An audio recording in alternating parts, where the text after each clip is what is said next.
Hi, this is Jack. Welcome to my video blog. This is Sunday, November the 8th, 2009, and we had some bad news this weekend. My brother called on Friday, and my mom had an accident. My brother's little dog, or big dog, um, kind of rubbed up against her, and she took a tumble. She's in her early 80s, and she broke her hip. Uh, we're probably lucky she didn't break her shoulder too, because she took a pretty good spill, but she had the surgery on Saturday and everything's fine. So, after a week or two of rehab, I think she'll be doing good.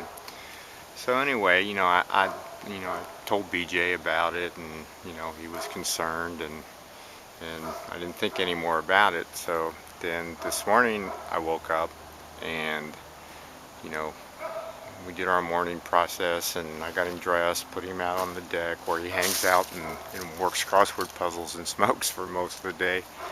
And I went out to visit him about lunchtime, and he was like looking right at me. I mean, just looking right at me. And he says, "Oh man, all kinds of bad stuff happened to everybody. Did you hear Jack's mom broke her hip?" And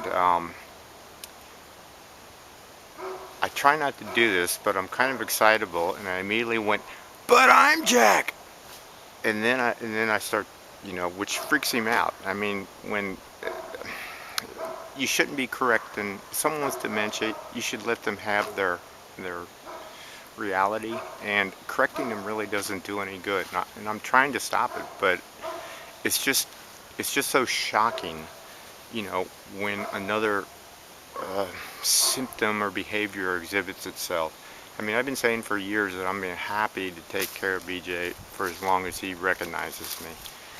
And now all of a sudden, it's like, is that starting? He's not going to know who I am soon. So it like really freaks me out. So even when I have I have a good day, and he exhibits some new behavior that I haven't seen yet, it's just you've heard the expression "my heart fell." Um, when that happens, like, I don't know what goes on, but some hormone or something shoots into my system, and you just get like totally depressed. You're physically drained, and I guess like where the phrase "you bring me down," or my heart fell, or whatever. But essentially, I mean, it's almost debilitating. Essentially, so, it might ruin me for the rest of the day. I just simply can't do anything because I'm so numb and everything from the shock or whatever that is. So one of the things I've had to do is like find out ways to short circuit that. So like today, as soon as he did that, I kind of reassured him, then ran off. And one of the things that I do is careful to exercise all the time. So I did that, lifted weights for a while, felt a little better, but still, it's Sunday and it's time to garden. So I hit the garden, and I'm out here now, and this is my little break. This is my sanctuary. And so one of the things I can recommend to caregivers is that you need something to short circuit these kind of emotions when they occur, or else you're not going to be any good to the patient for the rest of the day, and you're not going to get your work done. And you need to be careful keeping your spirits as high as you can. So what I did, this is a chore. I mean, it's work, but it's one I've been putting off for a while, and it's one I want to do.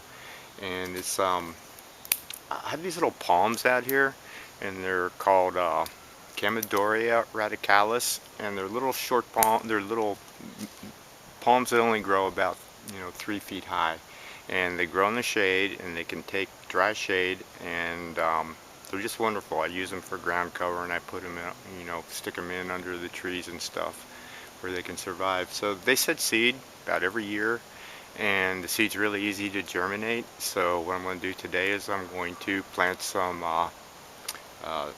Camerdoria radicalis, which we call radical palm for short. It's related to the bamboo palms that you might have seen in your house. The only difference is, here, let me show it to you. Here's one right here. This is a real pretty one. They got kind of messed up. They got kind of messed up this last winter because we had like record low temperatures. It got to like 14 degrees here. And so they had some leaf damage, but they pulled through pretty good. So they're real hardy. They do well up here in North Florida in Zone 8. So they also make a really nice houseplant because they can tolerate the low light conditions. So what I'm going to do today is, these seeds are ready to harvest. Aren't they pretty? I try not to harvest them because they look good on there. But this is one of the few non-native palms here in Florida that will drop its seeds and they'll go ahead and germinate, and the seedlings won't get zapped by fungus or other diseases. So they're pretty sturdy. That's why I like them. So these guys, how you know they're done? You just touch them. If they fall off it to the touch, they're ready to plant. And let's see, get an extra one here.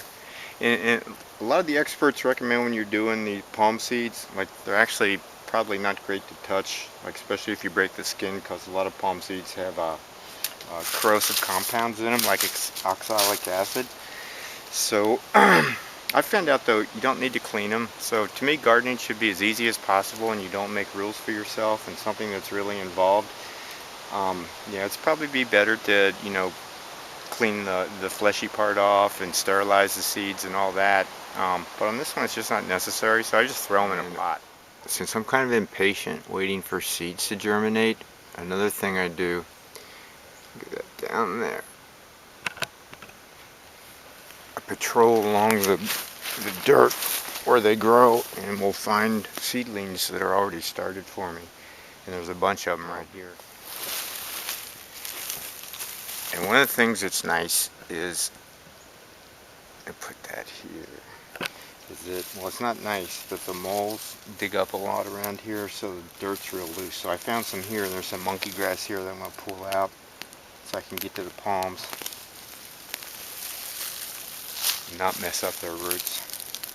A lot of palm roots, like if you bruise them, they die and they have to grow new ones. Like with a lot of our regular plants, common garden plants, they can renew their roots, but not most palms.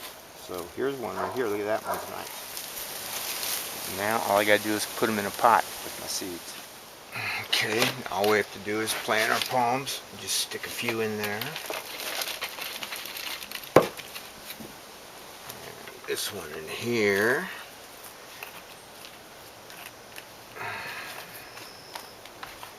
And one more in here in the third pot. Now, I just accomplished something today. I put my seeds in. And you don't have to like really fuss with it. Most plants like really want to live. So, I think gardening should be fun and not a big hassle, unless you're like a scientist or you're doing it for a living. I'd be a lot more careful then. But if you're gardening for fun, just do what you want. I mean, try to be successful. Try to know what the plant wants. But if you want to try an experiment, go ahead and do it. Just because the books say it won't work, doesn't necessarily mean it won't work. So now I have to show for my horrible, kind of horrible weekend. I've got 3 brand new RadicalPalms and about a dozen seeds packed in there with them. So I'll always know what they are. And there's one more thing you can do, and that's listen to music. And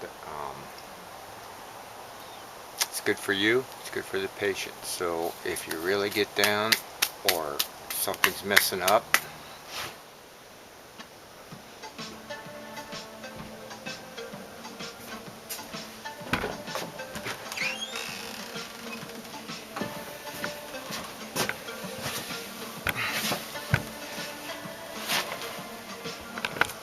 can you hear that? That's my energizing song. It's a Pet Shop Boys Love Etc. And early in the summer, my energizing song when I got bummed out was Lady Gaga. But after listening to any song, you know, 200 or 300 times, you get sick of it. Now it's Pet Shop Boys. So enjoy. I'll post the link. Have a good week. Be good and grow. This is Jack. See you next time.